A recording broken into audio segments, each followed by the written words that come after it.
Erica and Sharon are sisters who began their grief journey in 2006 when Erica's 10-year-old son Austin drowned. Together, they participated in a grief education program, were so moved by this experience, they studied and became specialists so they could help the brokenhearted find recovery. In 2015, tragedy struck their family once again when Erica's oldest son Donovan was killed in a motorcycle accident. Erica and Sharon are committed to sharing their experiences of love, loss, and healing through this podcast. Now your grief specialists, Sharon and Erica. Hey friends, welcome to Healing Starts with the Heart, the show where it's all about you, the griever, and your broken heart. My name is Sharon Brubaker, and my co-host today is Erica Honore. She is my much younger sister, and she will tell you that. Much younger. We're so glad that you joined us today. We are grief specialists, and we travel around the world helping people with their broken heart and helping them to discover what grief really is. You know, when our first grieving experience happened, nobody was there to help us or share with us what was really going on. Nobody came to us to tell us, hey, this is what you need to do. We wish every single day that we had met someone like us right away. One of the challenges is because we were both grieving. Yeah. So how can you help someone if you're in pain yourself? Really, we were like, it was like the blind leading the blind. Right. We thought we were doing right by one another, but Right. we were constantly making mistakes and sometimes making it worse. We did find a grief recovery specialist Yeah. almost a year after Austin died, and she changed our lives. And thank you, Susan. We thank For you the better. that. Yay! We became grief recovery specialists, and now we help grievers. The topic of our show today is Our commitment was supposed to be forever. we started out with the show being called I do. Our I do was supposed to be forever, but we realized that sometimes people commit to each other without having that license, Right. which is not necessarily you need it to experience grief, right? Absolutely. I mean, we definitely want to address divorce, but this is about the breakup of any long-term romantic relationship. When you say, I'm committed to you 100%, and that relationship falls apart, it is literally like ripping your heart out. It's devastating. It's devastating. Yeah, devastating. Absolutely devastating. Yeah, for sure. We meet a lot of grievers who don't even know what the next step is to do. They don't even know my relationship is in turmoil. We're about to break up. I don't know what to do. And sometimes they don't associate it with grief. Because as a society, we're taught grief is about death. Yeah. We're not taught that it's any time your heart is broken over any scenario. Right. But the other thing I want to say is, you know, when there's times when the couple can feel the relationship is not working, and there's Yes. fighting, there's turmoil, there's strife. But sometimes one person in the relationship is blindsided Yeah. and doesn't expect it. Yeah. And they are the ones left and completely broken by the sadness. Yeah. Yeah. We have a client that we've worked with just recently, just last year, and that was his case. Yeah. He was completely blindsided by the fact that she just came in one day and said, I want you out. And he had no idea. Interesting enough, as we've walked the journey with him, we walked the journey with him last year, he discovered a lot of areas that, number one, he was broken in. Number two, he was bringing that brokenness into this new relationship, right? Into this marriage. And number three, he was bringing bad habits from other relationships into here. Yeah. And now he sees where he had made a lot of mistakes. You have to take an inventory of your heart to look at the situations that caused you pain in past relationships. You have to fix those.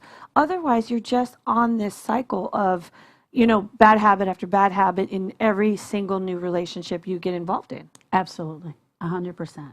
Let's say you have, in that past inventory, you have some junk from a relationship that didn't quite work out, right? You have a parent's marriage that you saw that was just devastating. It was a terrible marriage. Yeah. And then maybe you lost a childhood friend. When you come to the relationship, guess what you're bringing with you? All of that. You're bringing all of that. Mm-hmm. And that's how you set up your new relationship. Yeah. You go through the honeymoon stage and everything is great. And then all of a sudden you realize, ooh, maybe this isn't the way I thought it was going to be. Maybe this isn't what I thought was supposed to happen. Mm-hmm. Or you're not the man or woman that you always thought you were because of so much pain. Right. Right. Or your spouse doesn't think you're the person that they thought you were because you constantly bring this pain Right. to Correct. the relationship. That is true. We have met so many couples that when they got to the relationship, they were covering up the fact that they were in pain, or they had an addiction problem, or Right. that they were raised and had child abuse in their past. They never share that. But when it comes out, the partner doesn't know how to help them. And quite often they want to try to fix them. Yeah. And they don't know what to do with that aspect of it. I'm not sure if the couple we worked with recently, that they were a blended family, and the husband had such a negative experience when he had a step parent. Yeah. And when he saw his new wife trying to parent his biological child, it took him right back to the negative experience he had as a child. Yeah. And he didn't want to be in the relationship Yeah. anymore because he felt like he needed to protect his child. You absolutely bring old hurts into your new relationship. Absolutely. And if you don't address those, it's not going to get any better. Right. And you won't have a successful relationship. No. We worked with a couple recently that the parents, for the wife, the parents' marriage was terrible. It was constant fighting, always arguing, a lot of drinking that went on in the household. And she came into her marriage thinking, okay, I'm not going to let that happen. And because she thought that she wasn't going to allow that to happen, every time something even seemed familiar, she would fight back against her husband and fight with him. Consequently, she came to grief recovery on her own. We never did the grief work with the husband. We only worked with her. We worked with her broken heart. All of these losses that she had associated with her dad and her mom and their marriage, and we just helped her with that. Guess what, friends? They're still married today, and they have this amazing marriage. Because what happens is that's in that situation, when you free yourself from the pain, you make changes. You feel better. Yeah. So you are behaving differently. And your spouse or your partner, whoever, your boyfriend, girlfriend, whoever, reacts to those changes. Yeah. And then they inadvertently change.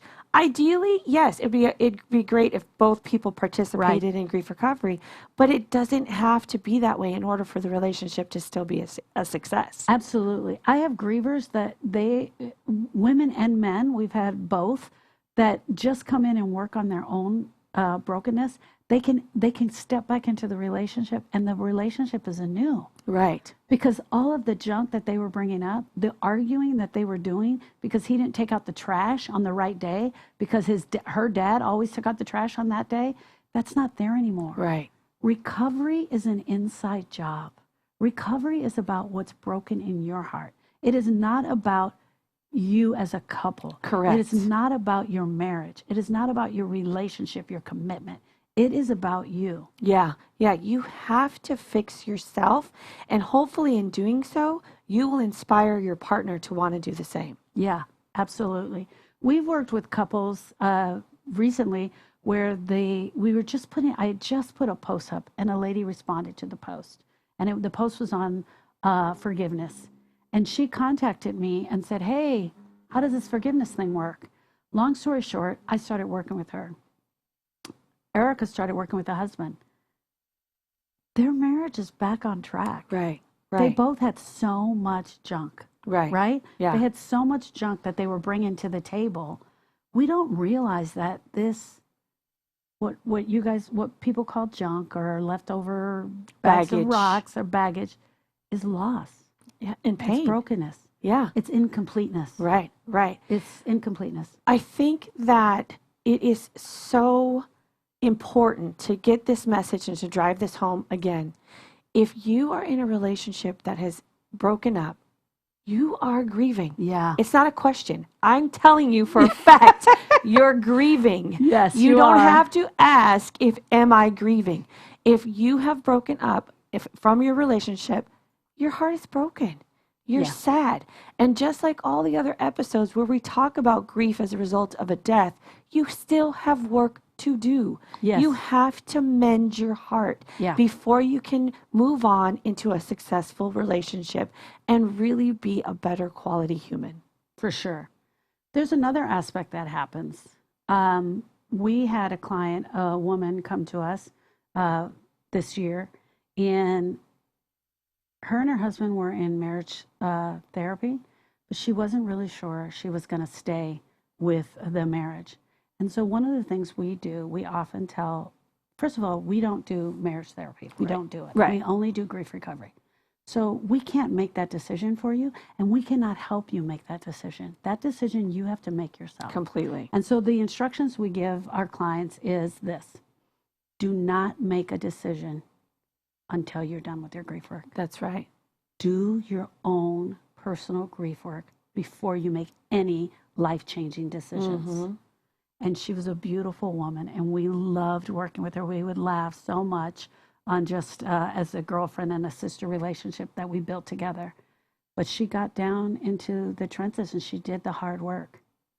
And at the end of that, she discovered for herself that the marriage was definitely over. That what brought her to the marriage and why she stayed there was not what she thought it was going to be. And she came to the conclusion on her own, and she did a divorce. She got a divorce.